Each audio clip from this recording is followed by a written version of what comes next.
Today, we'll discuss why it's a bad idea to mention the most popular hobbies and leisure activities in your CV.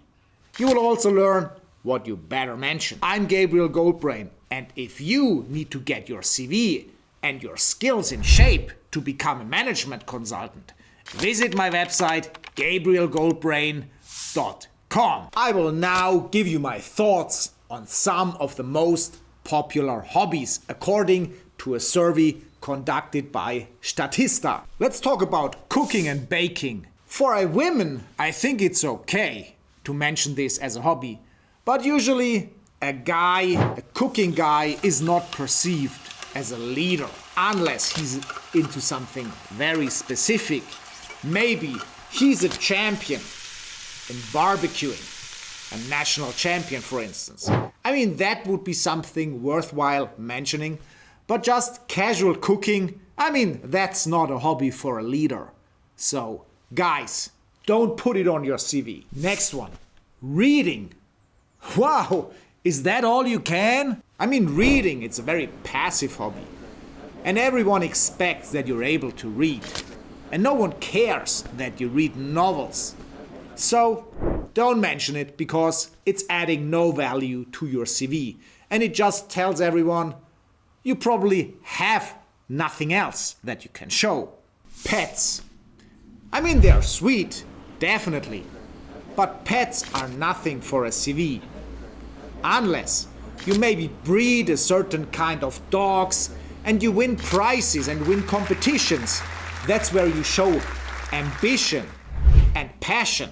So that you could mention. But most of the people, if they like pets or have a pet, I think that's not a hobby to mention in an ambitious CV. That's childish in some way. Video gaming in a CV? Are you serious? You could also mention watching TV. These are passive hobbies. You consume something. Usually, these are hobbies that have nothing to do on an ambitious CV, unless you have something special about it. Maybe you're in an esports league, which is very successful. You build a game server where you manage a whole community. That is something you could mention. But just gaming and watching TV, no, forget about it.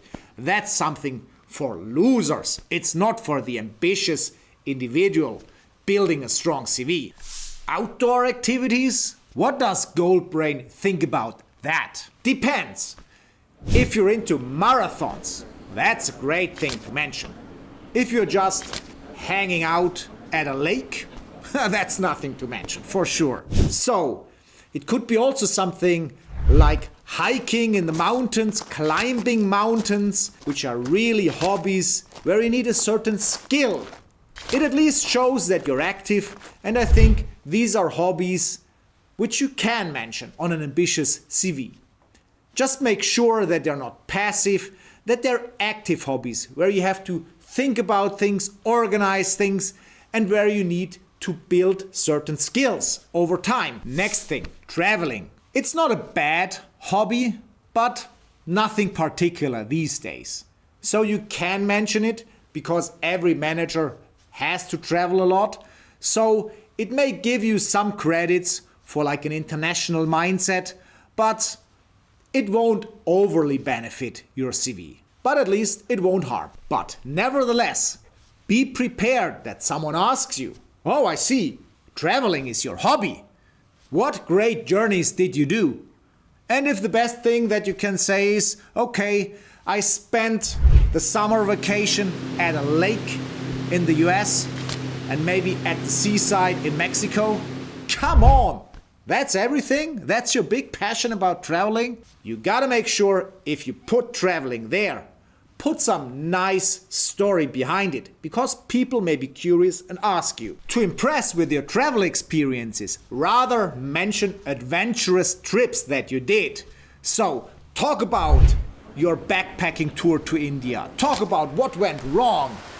What problems you faced with transportation, what cultural problems you had to face, that you had to sleep a night outdoors because this or that did not happen and did not work out. Maybe the hotel was overbooked. You did not catch the last train. These are the stories people love. So make sure that you tell a story like this instead of saying, okay, I took the trip to the hotel in Mexico and they organized everything for me. It was all inclusive. How boring. Make sure if you put a boring hobby on your CV that you have a good story to tell. Do it yourself and arts. It may be okay if you do something very specific, very particular, maybe something competitive, or maybe you paint wonderful pictures which you exhibit at a museum.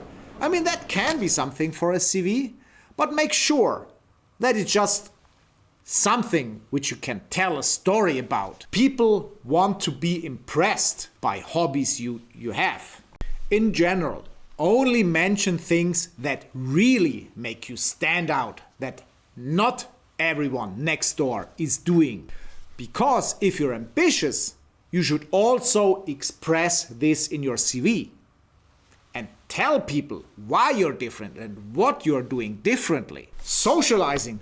Whoa, that really may be a killer if you put the wrong things there.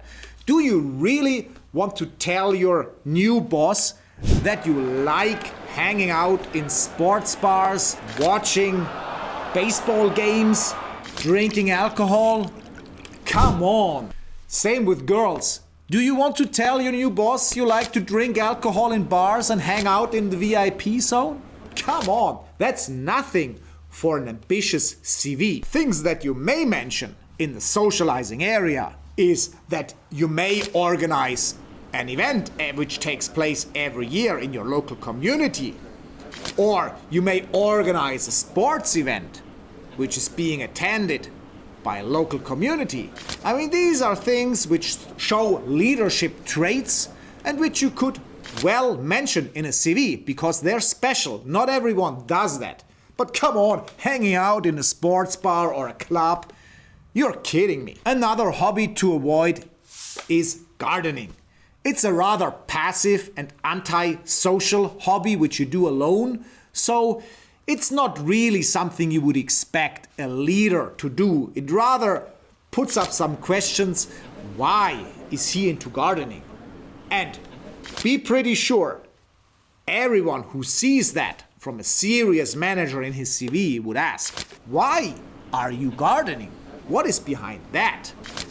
Maybe then you're prepared to tell a story where you say, I'm winning competitions with the flowers that I breed, or I'm breeding the biggest pumpkins in the state of Mexico. If you have a good story to tell, you may mention it. Maybe you're the leading Texan pumpkin breeder and you won a lot of competitions with your pumpkins.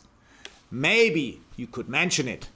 But in most of the cases, don't mention gardening. It's nothing you would expect from a successful, forward-driven manager. Last one, meditation and wellness. Hanging out in public baths or in massage studios, I mean, that's nothing for a serious CV. Meditation, you could mention it. Maybe for the ladies listening to this channel, yoga or something like that, I think it would be considered okay. But for a guy, it may rather be seen like he's esoteric or like have a strange personality. Maybe some people might raise the eyebrows on that in a serious CV. So better don't mention it. To summarize this hobbies discussion, you should go for special and active hobbies which require a certain skill or maybe which are even competitive in a certain way. These are hobbies that you would expect from a manager. Avoid passive hobbies where you do pretty much nothing than just hanging around, watching something, consuming things. These are hobbies which are usually done by less successful persons. It just may trigger the wrong associations, although there is nothing wrong. I mean, even the best manager, he will hang out every now and then in a bar and do nothing. But it's about the associations certain hobbies create in the mind of the reader. So make sure use the hobbies to fuel the right associations in the minds of the readers. And that's what you should have in mind. Put a boring hobby in your CV if you want to provoke a question by someone, and then blow them away with what is behind it. That could be another strategy where they say, this is the guy who went to Africa with his motorcycle and slept outside in a tent where lions and wild animals were around him. And then in the desert of Namibia, he fixed his motorcycle on his own and had to organize a tire for his motorcycle to continue his ride to South Africa and Lesotho. This sounds pretty much better than his hobby is motorcycling, and whenever he's on holiday, he rents a motorcycle for 2 weeks. If you're an ambitious young professional, watch my video on the best industries to work in. And if you one day want to earn 1 million, watch my video on why it may be worthwhile to enter management consulting. Thanks for watching.